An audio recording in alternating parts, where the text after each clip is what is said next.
Welcome back. We will continue by looking at internet. Internet can also be called information superhighway, whereby information travels through the cyberspace. Now, when we say internet, it is just the worldwide or global collection of interconnected networks. So we have millions of networks that are connected together globally. That allows one to access from one point information from one point or the other. Okay, so all these are other definitions which you can uh, look at. Okay, so basically just collection of global networks uh, that allows one to access information from. Now we look at a brief background of the internet. Now internet began as what we call the ARPANET, Advanced Research Project Agency Network, and that was used by the US military for communications. In case of possible attacks, they used it to communicate among themselves. Then, as time went on, it was adopted by universities for their scientific calculations and purposes.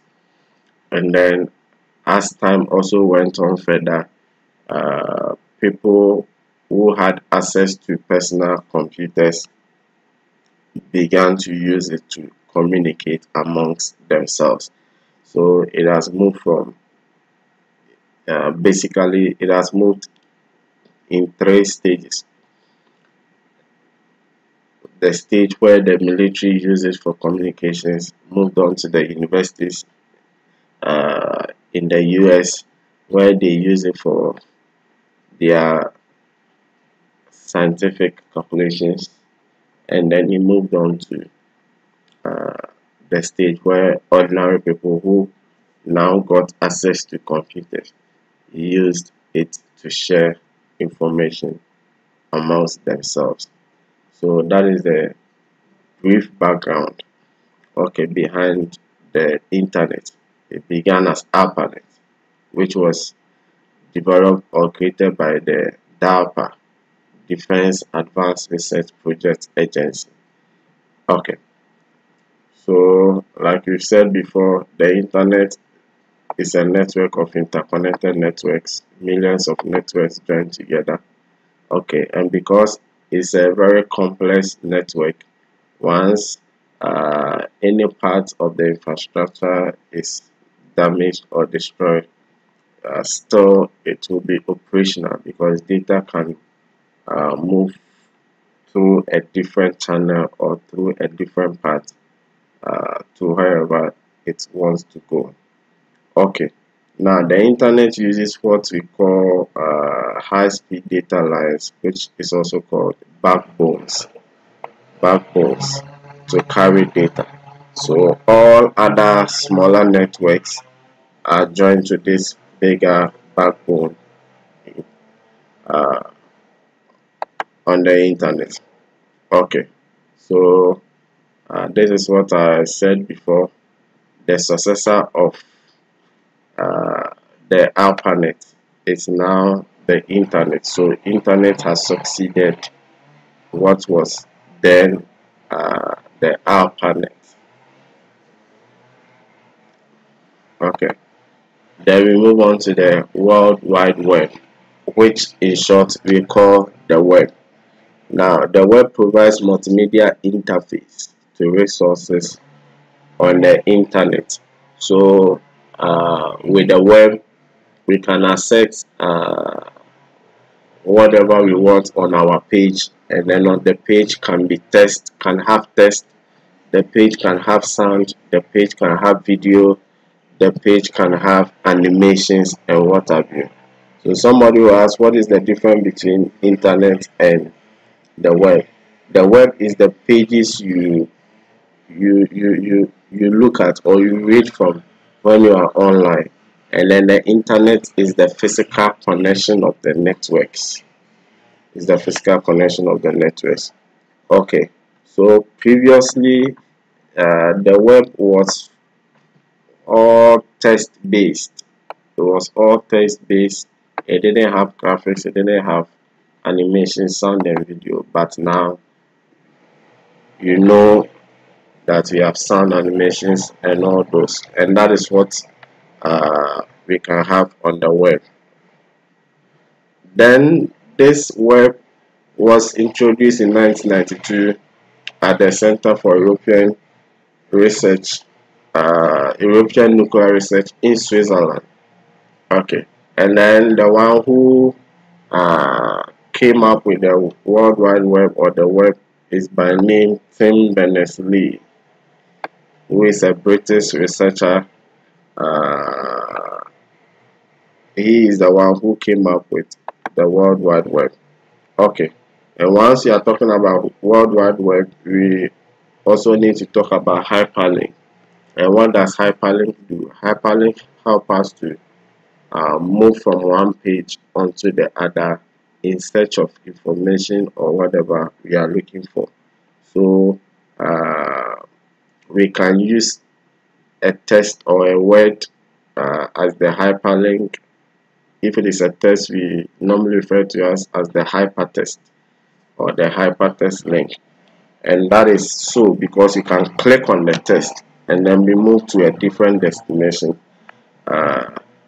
It's not all the time that we use text. We can use an image to also serve as the link, whereby you click on the image or the graphic or even a button, and then you are moved to wherever you want to go in search of your information. Okay, so this is just the picture when the web was purely text based, and now we have the multimedia form where we have different forms of media: the text, the graphics, the audio, the animation. Okay, then we also talk about browsers. Now browsers is the software that enables a person or a user to display and interact with the text, image, videos, music, and other information that is on the web page. So basically, it is the browser that helps us to interact with the web. So it is the interface we see that allows us to interact with the web. Okay, so browsers allow us to explore or to surf the web by easily moving from one website to the other. Um, okay, then we look at addressing schemes or IP address. This is purely for IT, but I'll briefly talk about it. Now, every computer hosted on the internet has what we call a unique address. A unique address, and we call it an IP address, Internet Protocol address in IT. So every computer hosted on the internet has this unique address, uh, and then that address is basically of four parts. So we have numbers in four parts. So we have an example down here: 205.46.11.7.114. So a computer connected to an internet can have this as an address. Now there is a way we calculate for these addresses, but that is not for non-IT people. Now each part of this address is a numeric value ranging from 0 to 225. So that is about Internet Protocol address. Every computer connected to the internet has that unique address. Okay, then we come to the URL, Uniform Resource Locator. This is the address or location on the web resource. So every page every page we can have has its own URL. Okay, then the URLs can be in two parts. The first part is the protocol used in connecting to the resource. In other words, it's the rules it used in connecting to the resource. Protocol is just about rules. Then the second part represents the domain name or the name of the server where the resource is connected to. So we have examples down here. HTTP is the protocol here, and then the knusc.edu.gh is the domain name. Okay, and domain names also have what we call the extension, the .com, .edu.gh, .gov, and all those extensions. Then we have what you call the DNS or the domain name system. This is also technical, but it is briefly, I will say that it replaces the IP address, or in other words, let's say it doesn't really replace, but instead of memorizing the numeric IP addresses of your computer or your devices, we can use words to serve as the address. Yeah, that is what I mean. So instead of memorizing or keeping the numeric values of your devices or connected to the internet, we can use words to serve as the address. And these words or this address in words is what can be categorized into what we have as the domain name system. So that's why the point says, in addition to an IP address, most internet hosts or servers have a domain name system address which uses words. So a domain name system is a large distributed database of internet addresses and domain names.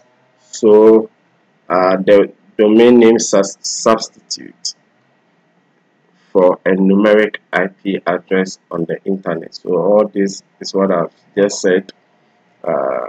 Instead of keeping all those numeric values, which is the IP address, we can make do with the domain name system, okay, which uses words as the address, and that one is easier to keep in mind. Okay, then we have some top level domain, which is the extensions. When you say .com or .biz, it is for commercial and business purposes. .edu is for educational research purposes or institutions. .gov is used mostly by government agencies. .mil by the military. .org non-profit organization. .net for internet network support centers, and then .int for international organizations. So anytime you see a URL with these extensions, you should know what they are about. Then we look at protocols. Protocol simply refers to the rules governing how data is exchanged between one computer and the other. Now, the standard or the basic protocol used on the internet is the transmission control protocol, or the transmission control protocol, internet protocol, TCP/IP. So what does it do? It simply helps in identifying, sending and receiving data from devices. So they are the rules that helps in identifying, sending and receiving data from devices. Then we have other protocols. We have the HTTP, which stands for Hypertext Transfer Protocol, which helps us to connect to websites and download web pages. We have the HTTPS. Now this time around, S is added, which stands for secure. So Hypertext Transfer Protocol secure. And this one, when you have a URL using the HTTPS, it is more secured, more protected. Intruders or invaders cannot easily hack into the site for important information. So it supports secure, mostly it's encrypted. Uh, it supports secure web communications. Then we have the FTP, File Transfer Protocol, which basically supports uploading and downloading of files from the internet. Then we have the Wireless Application Protocol, the WAP, which supports wireless access to the internet.